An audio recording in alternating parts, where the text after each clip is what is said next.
You remember the very first time we worked?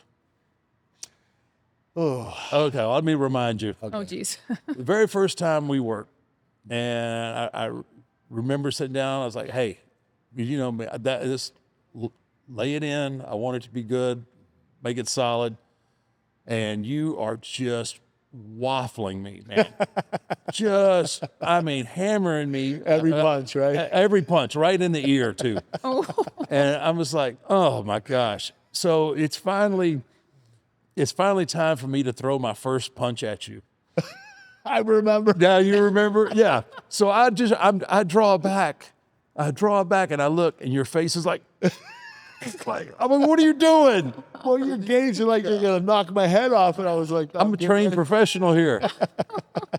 My ears, the thought did cross my mind because my ears throbbing, but I was just, it threw me off because I'm like, and you're like, oh. I'm like, are you serious? You've been wearing me out here for 5 minutes. and I'm giving you that face. Oh man, yeah. But we did, man. There's a lot of matches that we had that that I look back on and will use to showing people how, you know, to work with a size Oh discrepancy.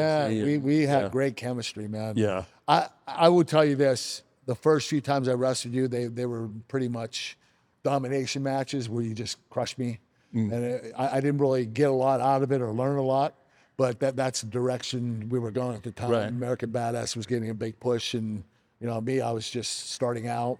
But when we, you know, after my first year winning the title, you and I, Yeah. you became my favorite to work with. The stuff you could do for your size was so phenomenal. I couldn't believe what an athlete you were. I mean, think about this. You're 7 foot tall and you can dive over the top rope out of the ring. This is just ridiculous.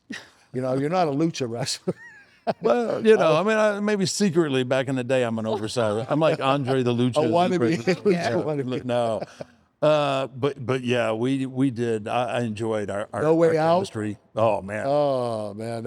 Anybody that hasn't seen No Way Out, go watch it. 2006, Yeah. Kurt Angle versus Undertaker. If you want to learn about the business and you want to know what an exciting, solid match needs to be, that is the match. We had so many submission trade-offs and false finishes.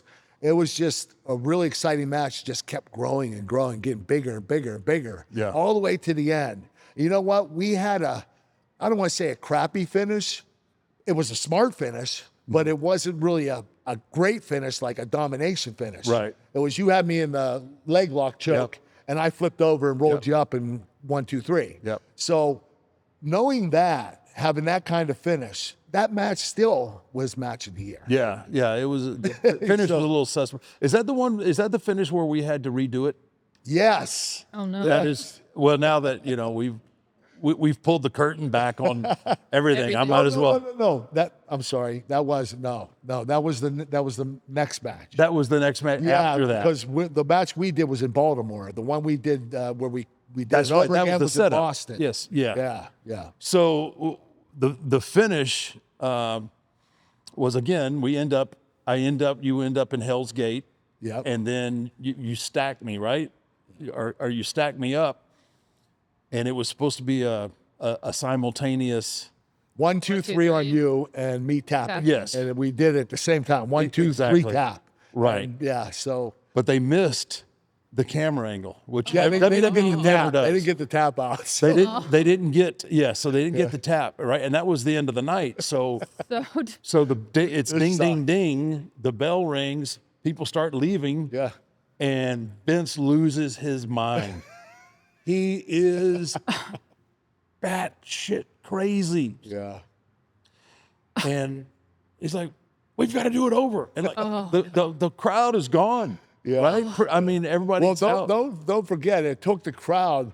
We had to wait till the whole arena left. Yes. And then we had to place all the employees in a corner of the arena to make it look To like get it was that a shot, full arena.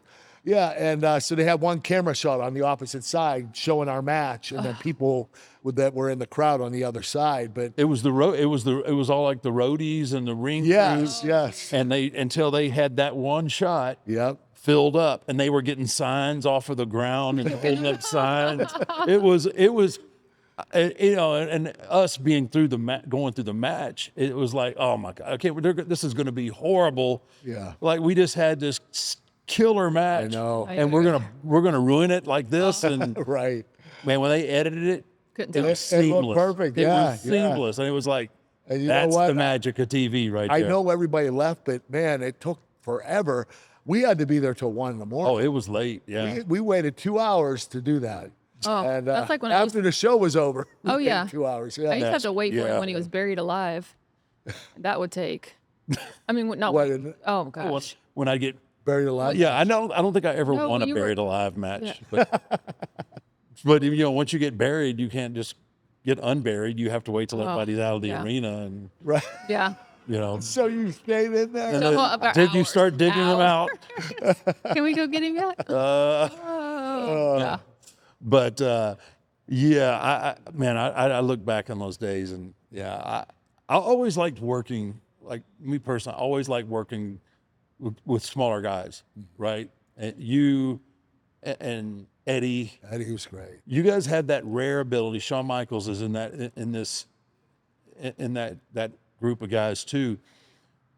You could make them forget the size Yeah. size difference because of how aggressive and tenacious you were. Yeah, I try to get people to do matches like that. No one, they don't want to work like that anymore. Right. They just don't feel. I think in this generation, it's not wrong. I understand because it takes a while to get it set up to really get to the payoff of it. But Right. I would really love to see somebody like aggressively get after a body part, a leg. Yeah, in- yeah. in those- You know what? those I think stories. now it's a lot of like high flying and acrobatic, and these guys are showing their athleticism. Mm-hmm. They're not showing like their working ability. You know, That's a good point. Psychology. Just, Right. I mean, the guys do sell, but I don't. You know, a lot of times I see somebody that just took a devastating move and comes up and doesn't sell it. It's like, Right. whoa, that's not how it's supposed to be, you know? And I think that we're losing sight of where wrestling should be. You know, I know wrestling goes in stages. I know Yeah. that, you know, we start with basic and, you know, tell the story the proper way, good guy versus bad guy and all that stuff. But after a while, you know, it just got, I'll give you an example. When I came into the business, there were no tie-ups. Everybody was throwing punches at the beginning Right of the out match. right out of the get go. That It was like, the, holy shit! Like this, That was the we're trending showing thing. Punches. This is crazy. But eventually, the business pulled back, and we Right. started doing tie-ups. So it's all going to come back around again. Yeah. You know, was what I'm saying.